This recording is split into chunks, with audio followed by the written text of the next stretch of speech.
बिस्मिल्लाहिर्रहमानिर्रहीम। नाज़रीन अस्सलाम वालेकुम, मैं हूँ इमरान वसीम। नाज़रीन, सुप्रीम कोर्ट में सहाफ़ी अरशद शेख के कत्ल से मुतल्लिक अज़गुत नोटिस केस की समाअत में आज चंद बड़ी अहम डेवलपमेंट्स हुई हैं, जिनकी डिटेल आप नाज़रीन के साथ हम शेयर करेंगे।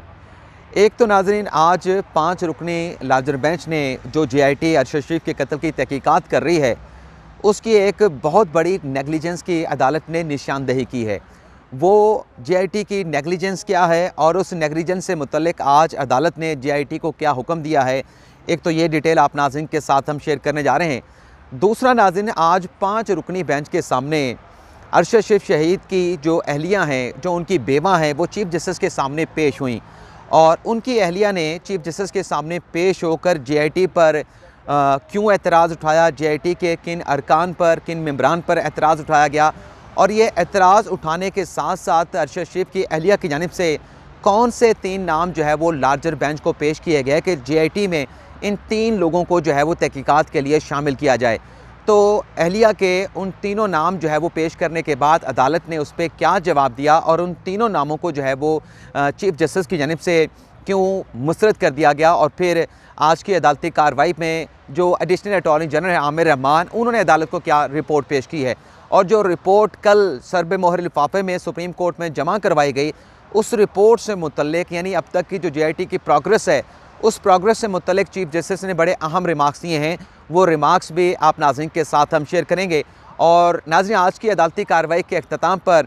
चीफ़ जस्टिस की जानिब से कुछ ऐसे रिमार्क्स दिए गए हैं कि JIT को इन मामलात के हवाले से भी अपनी तहकीकात को आगे बढ़ाना चाहिए।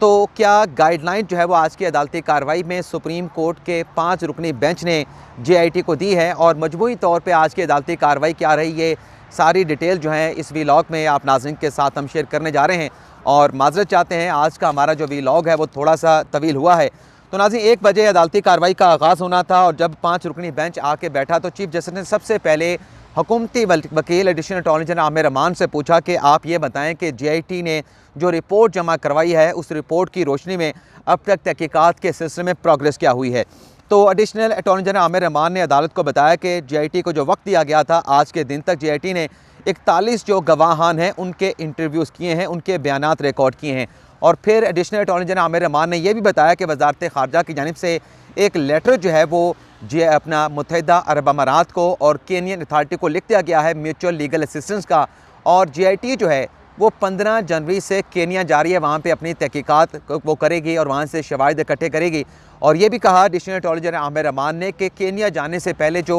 स्पेशल मुश्तरका तहकीकाती टीम है वो मुत्तहिदा अरब अमारात जाएगी। और ये भी अदालत को आगाह किया गया कि JIT 15 जनवरी से पहले भी केनिया और मुत्तहिदा अरब अमारात जो है तहकीकात के सिलसिले में जाना चाह रही थी, लेकिन केनिया के हुकाम की जानिब से बताया गया कि वहाँ पर विंटर वोकेशंस हैं, तो विंटर वोकेशन की वजह से और जो 25 दिसंबर को एक क्रिसमस की तातीलात होती हैं, उन तातीलात की वजह से केनियन अथॉरिटी की जानिब से JIT को वजारत ख़ारजा को कन्वे किया गया था कि आप अभी ना आएँ, क्योंकि जो हुकाम है वो क्रिसमस और विंटर वेकेशन के ऊपर हैं, तो आप बाद में आएँ। तो 15 जनवरी के बाद उन्होंने कहा कि पहले JIT जो है वो मुत्तहिदा अरब अमारात जाएगी और वहाँ से तहकीकात करने के बाद जो है वो जो तहकीकाती टीम है वो केनिया रवाना हो जाएगी। वहाँ पर 2 हफ्ते में वो अपनी तहकीकात को मुकम्मल करेगी। अदालत की जानिब से नाज़रीन पूछा गया additional attorney general Aamir Rahman से कि एक तो ये बताया जाए कि JIT ने जिन 41 लोगों के बयानात रिकॉर्ड किए हैं, क्या वो सेक्शन 161 के तहत रिकॉर्ड किए गए हैं। और ये जो तहकीकात हैं जो पाकिस्तान की हद तक होनी है, वैसे तो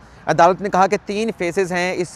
मामले की तहकीकात के, एक पाकिस्तान में इन्वेस्टिगेशन होनी है, दूसरी मुत्तहिदा अरब अमारात में होनी है, तीसरी इन्वेस्टिगेशन का जो फेज़ है वो केनिया से ताल्लुक़ रखता है। तो क्या पाकिस्तान की हद तक तहकीकात मुकम्मल हो चुकी है? तो additional attorney general Aamir Rahman ने बताया कि पाकिस्तान की हद तक तो तहकीकात तकरीबन मुकम्मल हो चुकी है, लेकिन जस्टिस मिज़ार अली नकवी ने कहा कि पाकिस्तान की हद तक आप कैसे कह सकते हैं कि तहकीकात मुकम्मल हुई है, अभी तक तो अपनी जो रिपोर्ट होती है वो तहकीकाती टीम ने दी नहीं है। तो जिस पर additional attorney general Aamir Rahman ने कहा कि तहकीकात की जो रिक्वायरमेंट है, जो चीज़ें इकट्ठी करनी थी वो JIT ने इकट्ठी करनी है, लेकिन अब एक रिपोर्ट जो है कंपाइल करना रहती है, लेकिन ये रिपोर्ट तब कंपाइल होगी जब JIT UAE जाएगी, वहाँ पे तहकीकात करेगी, केनिया जाएगी, वहाँ पे तहकीकात करेगी, तो फिर एक रिपोर्ट जो है वो कंपाइल करके जो है वो अदालत में पेश की जाएगी। और फिर जो JIT के सरबराह हैं उन्होंने अदालत को बताया कि जो बयानात उन्होंने 41 लोगों के रिकॉर्ड किए हैं वो सेक्शन 141 के तहत ही रिकॉर्ड किए गए हैं और अलग अलग जो ज़िमनियाँ हैं उन जो अलग अलग बयानात हैं वो रिकॉर्ड किए गए हैं। और फिर अदालत की जानिब से उनसे पूछा गया कि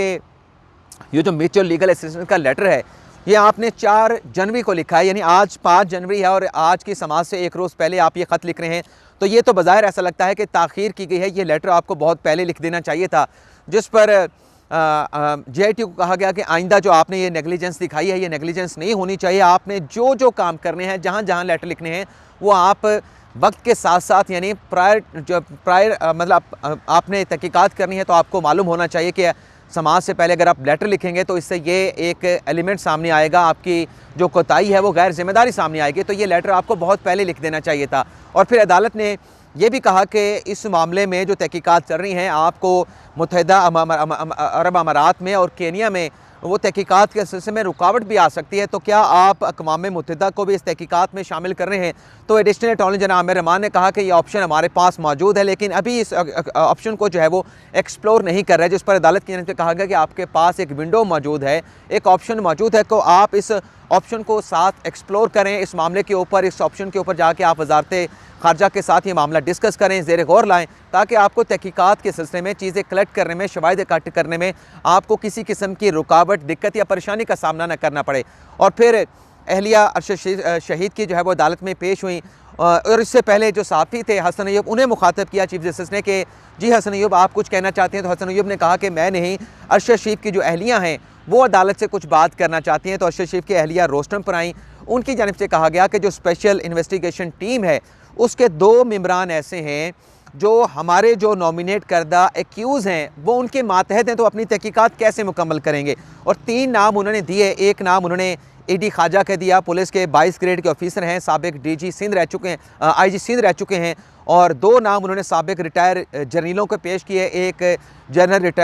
रिटायर्ड तारिक खान का पेश किया, दूसरा नाम जनरल रिटायर्ड हारून असलम का पेश किया। जिस पर चीफ जस्टिस ने कहा कि AD ख्वाजा तो माजी में सिंध के IG रह चुके हैं और वो 22 ग्रेड के ऑफिसर हैं, और जहाँ तक ये जिन आप फ़ौजी अफसरान की बात कर रहे हैं ये रिटायर्ड फ़ौजी अफसरान हैं, इन्हें JIT में शामिल कैसे कर सकते हैं? और फिर चीफ जस्टिस ने उनसे मुखातिब होकर कहा कि आप जो JIT तहकीकात कर रही है उसके ऊपर एतमाद करें। हम ये चाहते हैं कि JIT को किसी किस्म की डायरेक्शन जारी ना करें, हम साफ शफाफ तहकीकात चाहते हैं। और अरशद शरीफ का कत्ल हुआ है, बड़ा संजीदा मामला है, और इस बात को भी JIT को जो है वो तहकीक करनी चाहिए इस एंगल के ऊपर कि वो कौन से ऐसे मुहरकात थे, ऐसे हालात थे कि अरशद शरीफ को पाकिस्तान छोड़ना पड़ा, पाकिस्तान के बाद उसे मुत्तहिदा अरब अमारात को छोड़ना पड़ा। तो JIT इन मामले के ऊपर तहकीकात करेगी, इन गाइडलाइंस के ऊपर JIT ने तहकीकात करनी है। आप उसके ऊपर एतमाद करें और आप अदालत में आती रहा करें। आप देखें कि अदालती कार्रवाई कैसे आगे बढ़ती है, अदालत में कार्रवाई कैसे चल रही है। और फिर अदालत की जानिब से मुश्तरका तहकीकाती टीम के हवाले से ये डायरेक्शन जारी की गई, बल्कि additional attorney general Aamir Rahman ने अदालत को यह बताया कि JIT को केनिया और मुत्तहिदा अरब अमारात जाने के लिए जितने फ़ंड्स रिक्वायर हैं वो तमाम फ़ंड जो है वो हुकूमत की जानिब से जारी किए जा चुके हैं, फ़ंड्स फराहम किए जा चुके हैं। और फिर चीफ जस्टिस ने JIT से कहा कि एक तो आज जो आपकी एक निशान ये नेगलिजेंस सामने आई है कि आज समात है और आज की समात से एक रोज़ पहले आपने ये म्यूचुअल लीगल असिस्टेंट का आपने लेटर जो है वज़ारत ख़ारजा के ज़रिए केनिया और मुत्तहिदा अरब अमारात को भिजवाया है, आइंदा ये चीज़ नहीं होनी चाहिए। दूसरा चीफ जस्टिस ने कहा कि आपने UAE जाना है, आपने केनिया जाना है, तो भरपूर तैयारी करके जाएँ, हर एंगल से, हर पहलू से तैयारी करके जाएँ कि आपने कौन कौन से एंगल्स के ऊपर, पहलुओं के ऊपर तहकीकात करनी है। और फिर चीफ जस्टिस ने अदालत ने यह भी पूछा कि आपने जो म्यूचुअल लीगल असिस्टेंट के ख़त लिखे हैं वहाँ पे केनिया जाके और मुत्तहिदा अरब अमारात जाके JIT ने किन किन लोगों से तहकीकात करनी है? क्या इस हवाले से दोनों ममालिक के मुतल्लिका अथॉरिटीज़ ने आपको कंसेंट दे दी है, रजामंदी का इज़हार कर दिया है? तो additional attorney general Aamir Rahman ने कहा कि कंसेंट अभी नहीं आई, क्योंकि कल ये लेटर जो है वज़ारत ख़ारजा की जानिब से दोनों ममालिक के मजाज जो अथॉरिटीज़ हैं, जो अफसरान हैं, उन्हें लिखा गया है। लेकिन हमें उम्मीद है कि वहाँ से हमें पॉजिटिव जवाब आएगा और अक़वाम मुत्तहिदा का जो ऑप्शन है उससे भी हम एक्सप्लोर कर सकते हैं। तो अदालत ने JIT को यह हुक्म दिया है कि आप केनिया और UAE जाने से पहले भरपूर तैयारी करके जाएं। और एक और बात जो चीफ जस्टिस ने JIT के ज़िम्मे लगाई है कि जो अरशद शरीफ के जो गैजेट्स थे, जो डिजिटल उनके पास आलात थे, लैपटॉप था, मोबाइल था और जितने भी चीज़ें उनके इस्तेमाल में थी वो अभी तक जो है वो लोकेट नहीं हो सकें, वो पता नहीं चल पाए कि वो किसके पास हैं। तो चीफ जस्टिस ने JIT से कहा है कि आप वो पता चलाएं केनिया में जाके कि वो जो डिजिटल आलात थे, गैजेट्स थे अरशद शरीफ के, वो क्या केनिया की पुलिस के पास हैं, क्या वो केनिया की इंटेलिजेंस के पास हैं, या वो 2 भाई जो मेज़बान थे अरशद शरीफ के केनिया में, वकार और खुरम, या उनके पास हैं। तो ये भी आप पता चलाएं। और उनके जो गैजेट्स हैं उससे भी बहुत सारी इन्फॉर्मेशन जो है वो JIT को मिल सकती है। और साथ में नाज़रीन अदालत ने JIT को कहा है कि आप आज़ादाना तौर पे अपना काम जारी रखें, हम किसी किस्म की आपको डायरेक्शन जारी नहीं कर रहे, हम ये चाहते हैं कि साफ शफाफ तहकीकात हों। JIT जो है वो आज़ादाना तौर पे अपनी तहकीकात करके रिपोर्ट जो है वो अदालत के सामने पेश करे। तो इस केस की नाज़रीन समाअत है उसे फरवरी के पहले हफ्ते तक जो है वो अदालत की जानिब से जो है वो मुलतवी कर दिया गया है। इसके अलावा नाज़रीन दो मज़ीद ख़बरें हैं। एक, इलेक्शन कमीशन में समाअत हुई है मुसम्मिक नवाज़ के इंटर पार्टी इलेक्शन से मुतल्लिक,